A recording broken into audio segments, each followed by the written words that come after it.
The symptoms will come, the negative thoughts will come along with them. But if you start to engage with those negative thoughts, then that's when things start to get really tricky, because those thoughts will snowball. The moment you engage with it, you're already hooked in.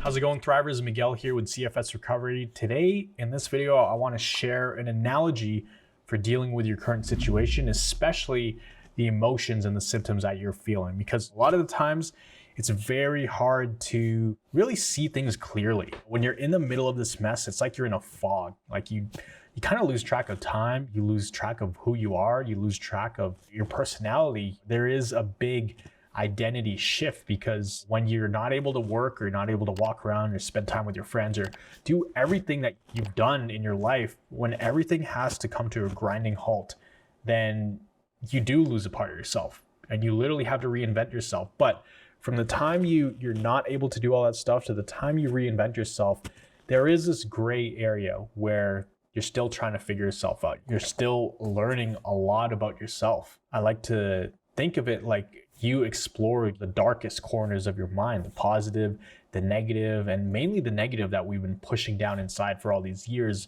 the things that made us want to overpush ourselves. If you're somebody who has ended up in the situation from being a perfectionist or overachiever or overpushing yourself, this is a time where you come in touch with a lot of your darkest thoughts. And it is a scary thing. And the thing is, those negative thoughts and these things in our mind can lead to even more symptoms and even more stress as things start to come to the surface. Now, it's actually good to let these thoughts out to the surface, but when it does start to trigger symptoms, that's when we have to be very careful. So I think the most important thing, if there's something to take away from this video, I want you to remember that you need to separate yourself from your symptoms. Don't mix with your symptoms. Don't get, so caught up in them. You need to become an observer of the brain and body.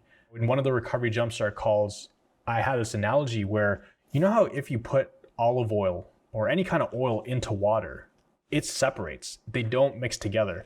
They're going to be separate. So think of the glass, right? An empty glass like your body. Pour some water in it. And then if we pour some oil in it, think of that like symptoms and pain and all the suffering. You want to learn how to separate yourself from that. So you never mix in, yes, they're all happening in the same body, in the same vessel, but those don't become the symptoms. You don't have it ruling your life. And of course, I'm not saying completely ignore it. I'm not saying it doesn't exist, because it does. And it's going to be with you no matter where you go, no matter what you do. It's not going away overnight. It's going to be there for a while. But don't get caught up fixating on it 24/7. Think of it like something passing through your body or something just happening. It's almost like a volcano erupting. It's just temporary. It happens, then it goes away, and it comes in bouts. Sometimes you have more symptoms, sometimes you have less, but there's always going to be some underlying symptoms. If you fixate on them, your brain starts to put a magnifying glass over those symptoms. And I've actually created a document. This is part of recovery, the recovery science blueprint. When your brain is anxious and fixating on stuff, it's almost like it puts a magnifying glass over those problems. And those problems in turn appear way bigger than they actually are. Imagine if there's a spider on the table, right? It's a small spider, it's harmless, right? Not too scary, it's really teeny tiny. You could pick it up with a piece of paper, throw it outside. But if you take a really powerful magnifying glass and put it over that spider, all of a sudden that spider seems 10 times bigger, which means it seems 10 times more dangerous, which means you're not getting anywhere near that. Anxiety goes through the roof, fear goes through the roof. But guess what? It's the same spider. It's the same thing that was on the table the whole time. We just changed the perspective that we're looking at it through. We changed the lens that we're seeing it as. So that's what I mean when you want to become an observer of your brain and body. You don't want to get so caught up in it. You don't want it to be the end of the world every time you feel a symptom, right? So you need to separate yourself from your symptoms. I also like to imagine the negative thoughts from symptoms as I paint a picture. Imagine you're hanging out in your living room. Imagine I'm hanging out on this couch over here, and it's just a typical Saturday. I'm hanging out, have a couple friends over here.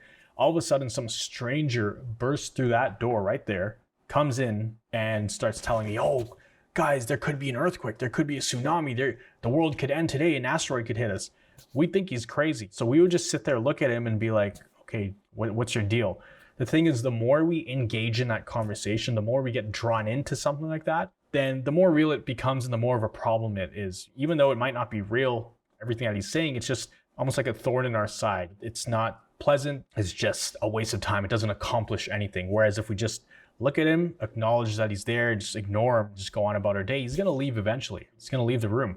That's how you want to picture negative thoughts, especially about symptoms. The symptoms will come, the negative thoughts will come along with them. But if you start to engage with those negative thoughts, then that's when things start to get really tricky, because those thoughts will snowball. The moment you engage with it, you're already hooked in, right? It's going to snowball into something bigger and bigger. And the more you engage with the negative thoughts, the bigger that magnifying glass becomes. So don't let your symptoms and don't let your thoughts, your negative thoughts, consume you, right? Thoughts come and go, and that's completely normal. The negative thoughts will come. Everybody has negative thoughts. With people with CFS, and when we're feeling constant pain and constant suffering, it's very easy to dig ourselves into a hole and start feeling bad and sorry for ourselves and ask ourselves things like, why me? Or will I ever get better? Is what I'm doing even working? Is it going to get me closer to recovery? How will I get people to understand? Like, all these things going on is energy that we're expending. And I actually talked about energy in another video up here, how to maximize your energy. And the way to do that is by managing the negative thoughts and getting off the hamster wheel. But this is a mistake I see most people make with CFS or with a nervous system disorder. They get caught up in the negative self-talk. It usually starts with the symptoms, and then it turns to anxiety, and then it turns to a crash, and then the crash leads to more symptoms, and then it's just like a negative cycle. Then you're on that hamster wheel. So you want to separate yourself from your thoughts as much as you can, or if thoughts come in and they're very consistent, very constant, not going away, you want to become the observer. You don't want it to rule your life, because before you know it, you're going to get stuck in that cycle where all you think is negative thoughts. It's going to be so hard to think positive at all. I've said in a lot of other videos, you got to think positive, don't think negative. But even just trying to get to a neutral state, it's not like you have to be all jolly and positive 24/7. That's just not realistic. And your brain knows when you're trying to bullshit it. Pardon my French, but you want to be realistic as well. So sometimes you don't need to change, all these negative thoughts into like positive thoughts and replace them with that. Sometimes you just need to get to a neutral state, and you just need to pretty much swat away those negative thoughts as if you were swatting away flies, right? Because you want to set realistic expectations for yourself as well. You're not going to be, like I said, you're not going to be jolly 24/7, but you can be in a more neutral state. And that's what we're trying to get you.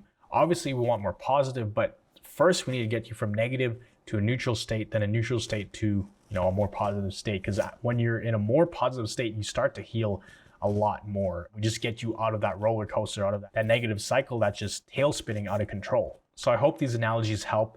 This is really just a reminder to continue snapping out of those negative thoughts, because those are just going to drag you down. It's like another analogy here. It's like trying to swim in deep water with weights attached to you. Those negative thoughts are like weights. It's going to pull you down and it's going to force you to drown. You need to cut those loose so you're not being pulled down by this constant negativity, because that's what keeps people stuck. That's the number one thing that keeps people stuck with CFS or a nervous system disorder. That's what keeps you in the alarm state and hypersensitivity overdrive mode. So I hope this helps. If you did get some value out of this video, make sure you hit that like button, hit the subscribe, and I will see you in the next video.